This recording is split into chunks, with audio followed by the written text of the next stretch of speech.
family. So I could only within the project have him do what I could do for a small amount.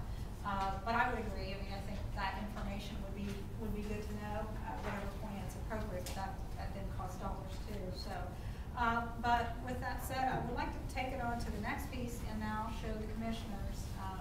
Now that you understand what the projections are, I'd like to have Rosser come up. This is Mark Van Allen, and he's going to show you, walk you through a couple of design options for you in terms of deciding what size scale you would like to recommend to council that we build and why. Thanks, Terry. Representing the committee, pretty much. Yes, thank you. Rather than Rosser. You know, as Terry said, when we first started this project, we established the mission statement for the jail committee.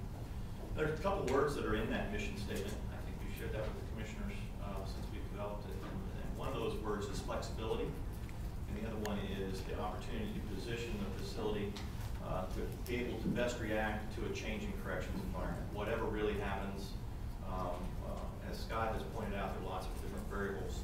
So there are lots of different things that can happen in Dearborn County going forward. And the committee did a lot of work, a lot of study, and I think that they want to make certain that as they go through the process that we make sure we have the most flexibility built into the facility for Dearborn County going forward. If you recall, one of the things that we did after we established the need, we went and we had a whole series of brainstorming ideas, brainstorming options. I think that we showed to you about how we could best skin the cat. And the option that was selected was the one that afforded Dearborn County the most flexibility. And so if you'll go to the first slide, the option that we selected gives us an opportunity to start at a base design that has 120 beds. That's the 120 beds that was the last one of those proposals that came from the RQAW phase of the project, and was the one on which the council based their initial decision to move the project forward. You can see in the lower right-hand corner of that that colorful graphic there that there's sort of a quadrant missing out of the square. What that gives us is it gives us an opportunity to expand the facility in the future. Now, as the committee went and began to look at what the county's needs were, as the committee began to look at jail bed needs, similar to what Scott presented to you, I think it was the general consensus of the committee that we wanted to look at an option that provided both a slightly increased bed count but also more flexibility. So the next thing that we looked at was the graphic that you see in front of us. That takes the bed count from 124 beds to 120 beds, excuse me, to 144 beds. But more importantly, that blue area in the lower right-hand quadrant is a shell space, a space that would be constructed with walls, roofs, and a floor slab that would not be finished inside.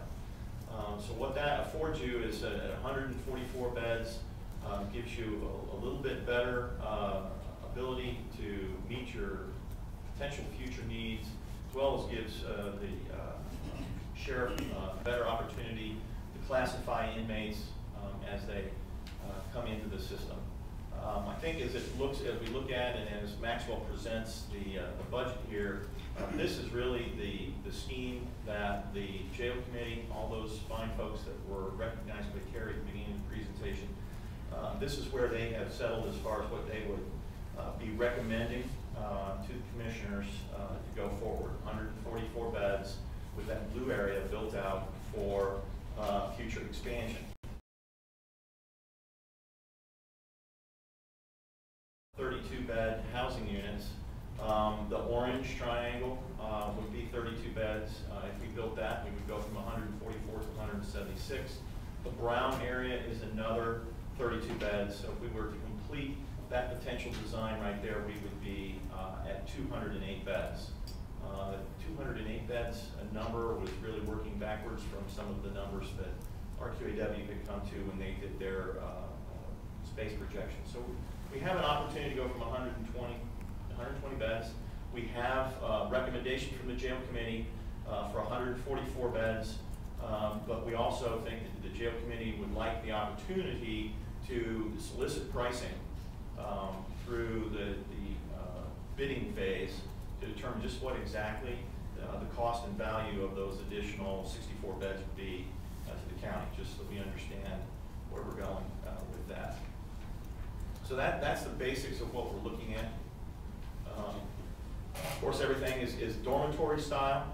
All of the housing has second tier mezzanine style housing overlooking two-story day rooms with that red area in the middle being a central control station providing good visual supervision and an indirect supervisory model for the addition. One of the things that we did very diligently, and I think we've presented to you previously, we worked with the sheriff's staff and we went through their space needs, and we really worked on those hard to make sure that we were building appropriate spaces for the sheriff, but that they were only getting the spaces necessary to actually complete their functions, and those spaces at the minimum size necessary for those functions to occur. We are keeping the majority of the intake and processing area that's shown there in sort of the gold to the top, and then to the lower right in the gold, we're taking the existing kitchen area and we're expanding that for medical, mental health needs. The area in the lower left in the green is remodeled administrative space, and then the blue area is existing housing that really we're going to leave untouched by this project. What we're doing is, in order to accommodate some of the increase in detention needs on this level, is we're going to take advantage of the space that exists in the basement.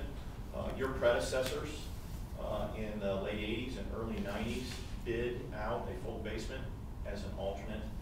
That alternate was selected and was built in the jail. When it was first opened, it was about 11,000 square feet of empty space when the jail was originally constructed. And we're looking at that as a tremendous investment to the county, where we're going to retain the majority of the improvements that exist in the basement and provide additional improvements so that we can support the law enforcement functions of Dearborn County Sheriff's Office as well as dispatch center. So with that, again, going back to the mission statement, looking at that flexibility and the opportunity to provide Dearborn County the best possible options moving forward in an ever-shifting corrections environment. I feel we've developed, the jail committee has worked very hard to develop for you a design that represents that flexibility and gives you an opportunity for continued growth within the capital investment of the building without without significant investment in the future, so that you can best address the needs as they arise, and some of the things that Scott pointed out